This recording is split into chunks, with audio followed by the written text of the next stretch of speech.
Good morning po sa inyo lahat. Isa pang maliyugto na ating daily Bible blessings.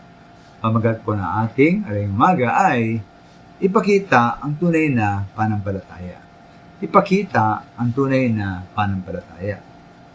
Sa ika-11 po, 11 kapitulo ng Juan, naroon ang makapangyarihang pagbangon mula sa kamatayan ni Lazaro, ang kapatid ni Marta at Maria, sa magitan po na ating Panginoong Yesus. Ating pasinin po rito si Marta. Patay na po si Lazaro ayon sa verse 20-21, nang mabalitaan ni Marta na dumarating ang Panginoong Yesus, sinalubong niya ang Panginoon.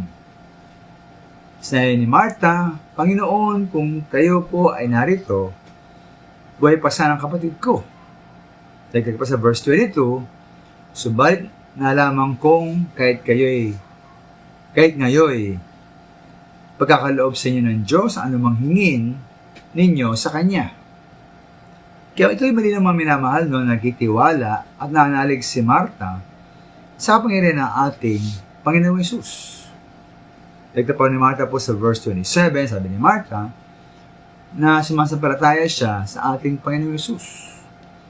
Na sa verse 25-26, sabi po roon, siya ang bibigay buhay at muling pagkabuhay ng sinumang sumasampalataya sa ating Panginoong Yesus, kahit mamatay ay muling mabubuhay. At sinumang nabubuhay at sumasampalataya sa ating Panginoon ay hindi mamatay kailanman.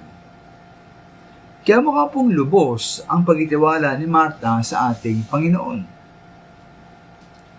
Kaya pagkatakataka ay sa verse 39 nang sabi ng Panginoong Yesus, nalisin ang nakatagip na bato sa libingan ni Lazaro. Ano po sabi ni Marta? Ano sagot ni Marta? "Panginoon, nangamoy na po siya ngayon. 4 na araw na siyang patay." Kaya siya po'y sinagot ng ating Panginoon sa verse 40, sabi ng Panginoon, "Hindi ba sinabi ko sa iyo na kung sampalataya ka sa akin ay makikita mo ang kaluwalhatian ng Diyos?" Kaya maminahal, malaki po ang kaibahan ng panampalatayang salita lamang at panampalatayang ipinapakita sa gawa.